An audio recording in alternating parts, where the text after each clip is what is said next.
Today, I'm giving my 5 bold predictions, hot takes, whatever you want to call it, for the 2024 NBA season. Now keep in mind, it wouldn't be a hot take if it doesn't get you riled up a little bit. If you don't think I'm a fucking idiot by the end of the video, then I didn't really do my job. So look, if you guys enjoyed the video, make sure to like, comment, subscribe. Let's get right into things. First up, I've got the Minnesota Timberwolves finishing as a top 4 seed in the Western Conference.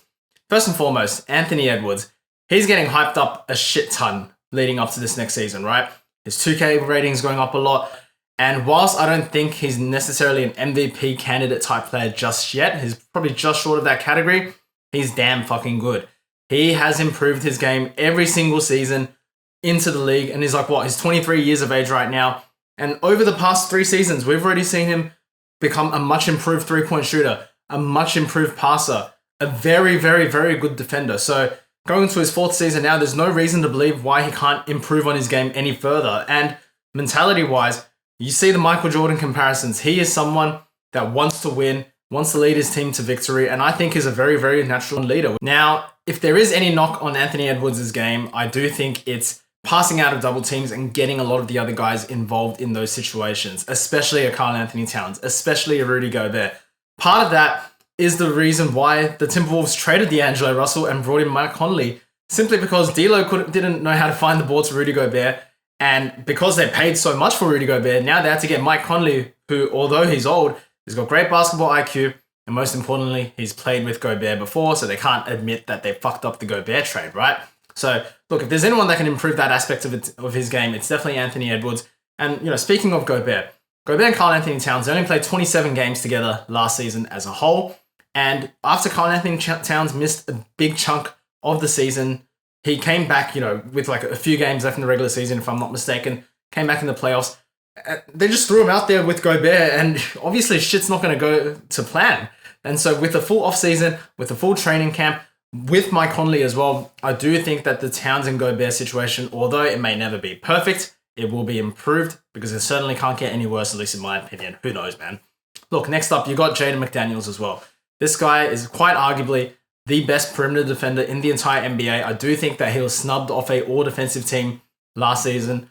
Maybe deserved it over Dylan Brooks, maybe not, maybe over OG, who knows? You can make a lot of arguments here and there, but he is someone who's absolutely suffocating defensively. He does not let opposing players get off shots, and when they do, he forces them into tough shots. He's like, 6'9" with a long wingspan, so he's great as a help defender, whether it's as a rim protector as well. He's the perfect modern day 3-and-D player. You really can't get much better than that. You look at the rest of the T-Wolves roster. Naz Reid, he's a legit 6th Man of the Year candidate. He may very well win this award this upcoming season. And they sharpened their bench, adding Shake Milton and Troy Brown Jr. onto a bench that obviously already has Naz Reid. They got Kyle Anderson. They got Jordan McLaughlin. They have an argument to be one of the deepest benches in the entire NBA. And so I look at all that. I do think that the Timberwolves have the makings to be a very, very fantastic team. They've got a star player. They've got a complementary star player. They've got a lot of good role players. They've got a nice bench. Yeah, a bit of question marks around their coaching, but I have high expectations for them. So firstly, I've got the T-Wolves finishing as a top 4 seed in the West. Next up, I've got the Lakers coming out of the West and Anthony Davis winning DPOY. And I say this as a Boston Celtics fan.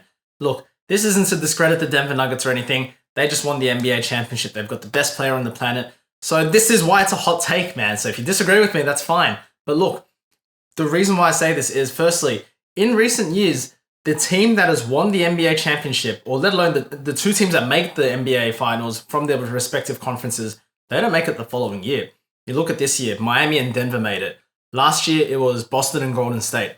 The year before, it was Milwaukee and Phoenix. The year before that, it was the Lakers and Miami. The year before that, it was the Warriors and the Raptors. My point being, I'm not saying that means the Nuggets not going to make it, but I'm just saying that makes a bit more of a compelling case for them to not make it as well, right? So I do think the Lakers, they're absolutely stacked. Everyone raves on about their depth. I've been raving on about their depth. And I do think they are built to preserve LeBron and Anthony Davis for the playoffs.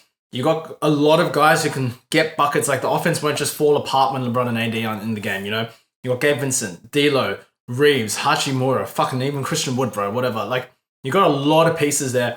And what that means for the Lakers is, A, LeBron and AD might be resting a lot of 4th quarters, or B, you can load manage them a bit more and still manage to stay afloat. So there's a lot of options there for the Lakers. And I do think What a lot of people seem to forget is how great LeBron was last season prior to his foot injury. Everyone remembers how sluggish he looked, how he was a step slower, in the playoffs, how he seemed to have lost his athletic ability. And all that stuff is true, but you got to remember the guy tore fucking something in his foot. So you shouldn't be surprised. So with that being said, this upcoming season, he claims he's close to 100% or at 100%. So I do expect to see the LeBron pre-foot injury next season. There's a new minimum games requirement when it comes to winning these awards.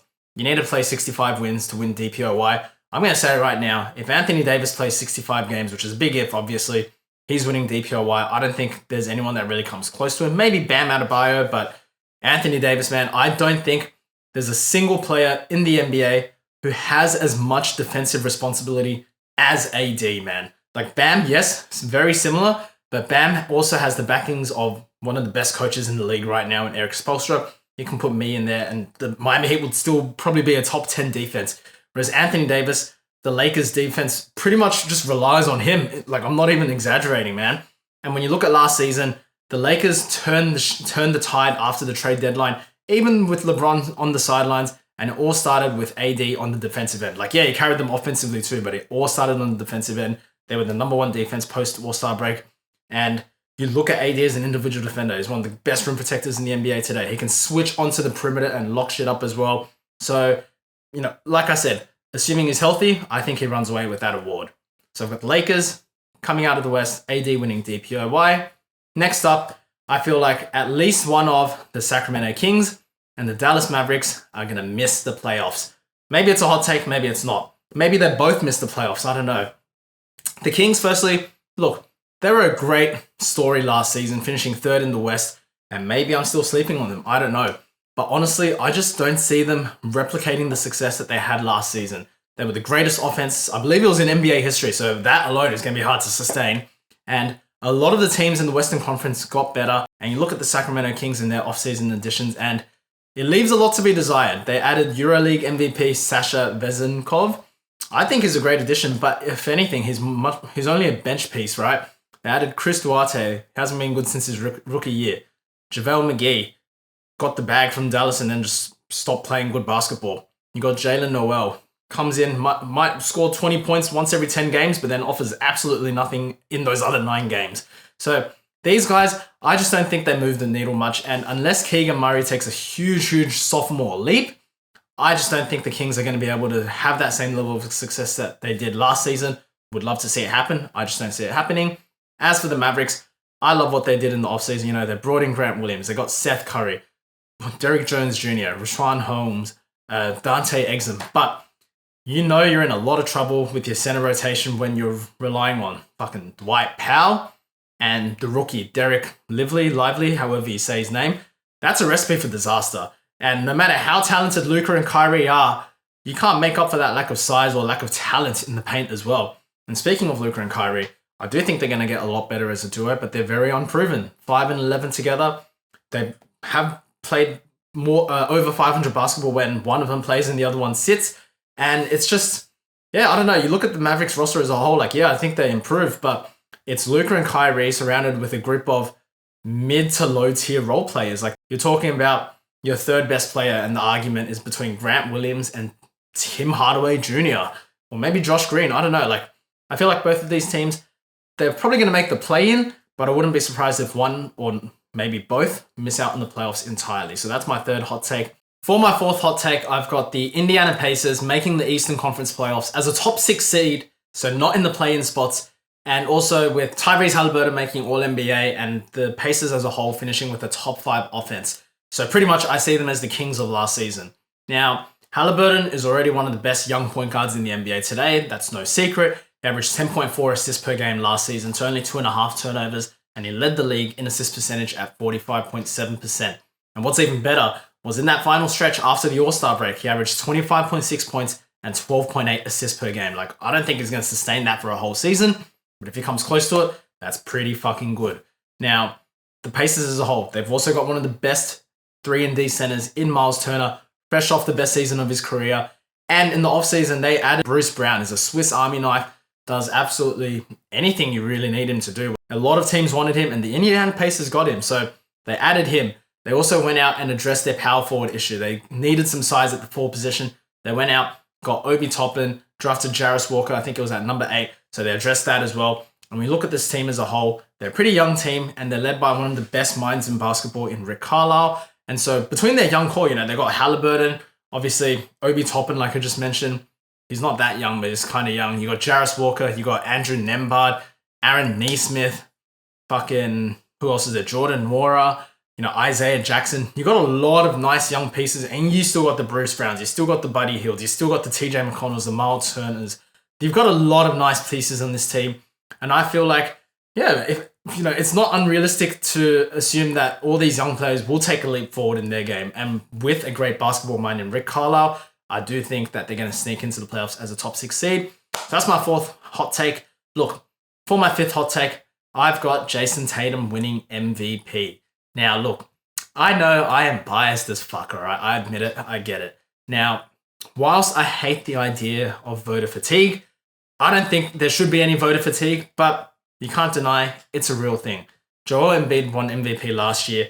Whilst, maybe he deserved it in the regular season, but a big factor, in my opinion, which played into that was the fact that in the 4 years prior, you had Jokic that won back-to-back, and you had Giannis that won back-to-back as well. So voters probably were just looking for someone new. That's where Embiid comes in, right? Now, you look at the Celtics, they're poised to finish as the top 2 seed in the Eastern Conference, them in Miami, whatever it is. And I think that with the 60-win season, that makes a very compelling case for Jayson Tatum to win MVP. Because let's not forget, at the start of last season, when the Celtics, they started off the gates firing, they were like, 20-4, 21-4, something like that. Jayson Tatum was leading the MVP race for, a third of the season roughly, right? And then basically the fatigue got to him. He slowed down a lot. You got Embiid, Giannis, and everyone else kind of picking up steam.